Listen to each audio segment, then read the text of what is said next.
Hey guys, how's it going? Josh here, and today I'll be breaking down the Shazam trailer for you guys. Starting off with the first scene, timestamped at 9 seconds, we get to see Billy Batson talking with his social worker, who presumably is going to send him to the Vasquez family, and the Vasquez family is basically his foster home family. So Billy Batson, here played by Asher Angel, talking, and I'm presuming this is early in the movie, probably like one of those setup scenes that happens early in the movie before we move on to kind of more of the interesting stuff. Moving on past that, we get an interesting scene. Billy Batson's shown the foster home, all that cool stuff. He's also introduced to Freddy, who ends up becoming like his best friend and also one of his foster brothers. Freddy's really interesting because if you don't notice, he's actually wearing an Aquaman t-shirt. I find that kind of funny, and also in the background of this scene at 24 seconds, there's like a Superman toy sitting kind of like on a cabinet or shelf. Not sure if you guys, could see it. I find that really interesting, kind of like the DCEU merchandise going on here. Not only to sell you, the viewer, stuff, but also kind of to remind you guys, and they do this a few times in this trailer, remind everybody, hey, this is in the DCEU, like it's not all dark and grim. But at 26 seconds, we get to see everybody in the Vasquez family. We know from the Shazam comics, Captain Marvel comics, that family is a huge part of it. Billy Batson, in all iterations of the character, at one point shares the power of Shazam with his family members. And we get like Mary Marvel and stuff like that. So I'm really interested in seeing if they do that in this movie, if they save it for a sequel. But also I'm interested in seeing just how heavy they hit home like the theme of family and stuff like that in this film. Now moving on to 39 seconds, there's not too much going on here besides the obvious, which is the Batman kind of battering. Obviously, it's in the design of the Batman vs. Superman, Ben Affleck Batman battering. So again, them kind of telling, everybody, hey, this is in the DCEU, don't forget. Continuing that kind of reminder, if we move on to 41 seconds, we get Superman related stuff. So we get to see Superman, obviously Henry Cavill Superman. And something else I find interesting is I couldn't tell exactly for sure what that is in the middle, kind of like that brown thing, but I think it's actually a bullet, maybe. Let's say bounced off of Superman or something like that. That's the only thing I could think of.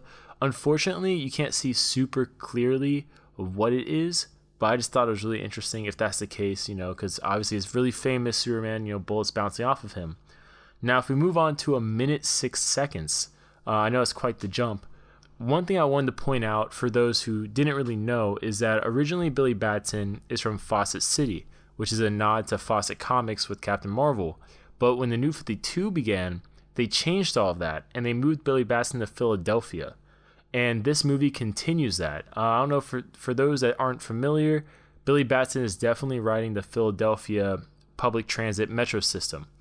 So I thought that was really interesting and worth mentioning, because going from like this point onwards, this whole movie is just oozing New 52 Shazam, the Curse of Magic storyline. So I'm really kind of hesitant yet optimistic at the same time, just because I personally was not a huge fan of that version of Billy Batson's origin. But at the same time, I understand why they're probably interpreting it, especially considering it's written by Jeff Johns, and Jeff Johns is kind of producing the movie. At 1:23, we get to see the Wizard of Shazam on his kind of like throne, which is really interesting because there's a bunch of other seats around it, which is usually an indication of the Council of Eternity, and obviously in the Rock of Eternity. And I find it interesting because this whole visual right here is heavily inspired by the New 52 version of Shazam. So I'm really curious about that. And then at 1:30, we get to see a closer look at the Wizard, and he kind of has a similar design, minus the beard that our main Shazam in this movie has, with the lightning bolt in his chest kind of glowing yellow, which I'm not a huge fan of that look, but I'm sure I'll get used to it, and I'm sure it'll look better in the final product, which I think is worth mentioning. The movie's not done post-production wise yet. They're still going to tweak some stuff here and there, make things look as good as possible. What I want to mention here, besides the obvious, closer look at the Wizard, in the New 52, they made the Wizard Shazam from Kadok, which is where Black Adam's from. And also, they reveal him later to be like his own kind of like deity, more or less. In like the Dark Side War storyline, that was revealed to be a thing.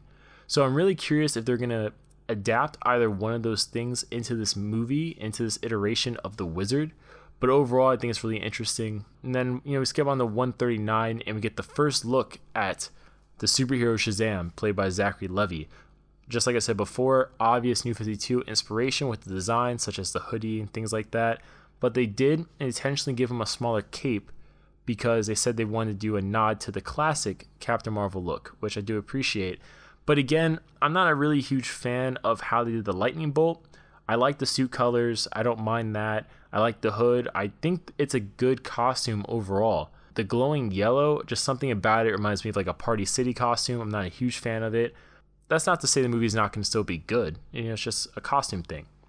Now, skipping on a bunch to 2 minutes, what I felt was worth kind of mentioning here, they're kind of testing, Billy's powers, is to be expected of an origin movie. But one thing I find interesting is that they're definitely trying to go more of the traditional millennial kids route here, where they're probably going to film it and, put it on YouTube or something like that and hope it goes viral, something like that with the character. He's doing a move that I've seen, like, my little sister do, playing Fortnite and stuff like that. So this isn't from Fortnite, but, Billy's just doing like a common dance, basically. My point is that you'd see kids doing. So they're definitely trying to appeal to that younger audience in this movie, and they're making it pretty apparent in the trailer, which, there's nothing wrong with at all. And then at 2 minutes and 7 seconds, we get to see Billy trying to fly for the first time, which is kind of funny because at the frame where I paused it here, he's doing like a traditional, flying pose that, Captain Marvel has done in the comics, which I think is kind of a nice throwback and a nice nod if that is intentionally what they're doing here, which I'm going to guess is. But it's funny that he just like falls right back down. So I'm curious to see the evolution of his powers. Does his powers grow over time as he gets more used to them? Kind of like, just like he can't just always say Shazam and turn to lightning. He has to mean it in the New 52 when he says the word Shazam for it to work. So I'm curious if his powers are similarly based on that, if it's like a confidence thing or his kind of intentions of use with the powers. I'm wondering if it's kind of based all in that and kind of like a pseudo worthiness enchantment, so to speak. Moving on to 217, the really only interesting thing here is we get to see a nice look at Zachary Levi as Shazam, in a well-lit area. So you can definitely see the more lighter tone of the red popping out here. But he's also using electrokinesis from his fingertips, which is interesting for a multitude of reasons. One being obviously the general electrokinesis.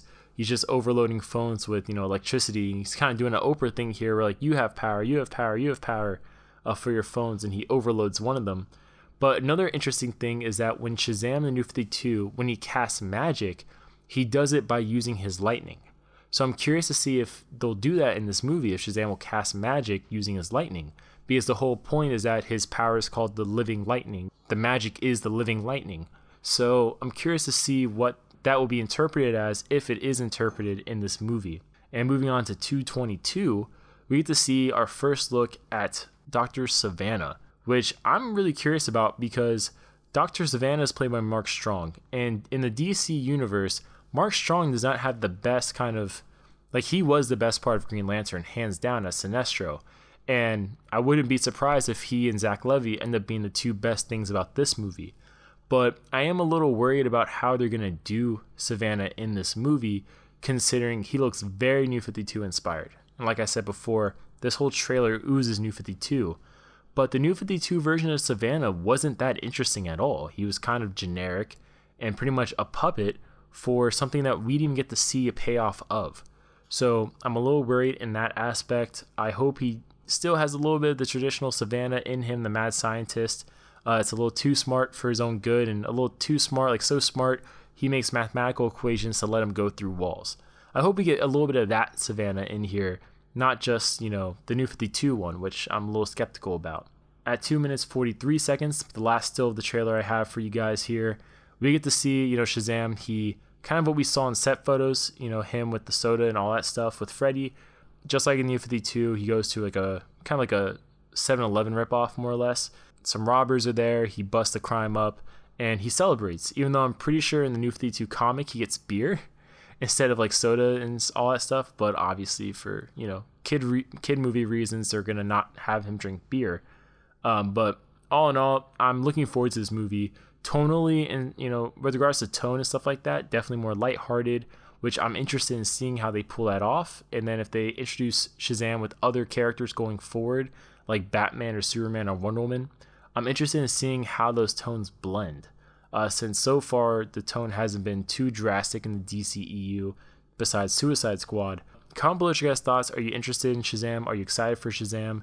And let me know your favorite storyline of Shazam if you have one. And we'll see you guys later with more SDCC trailer coverage.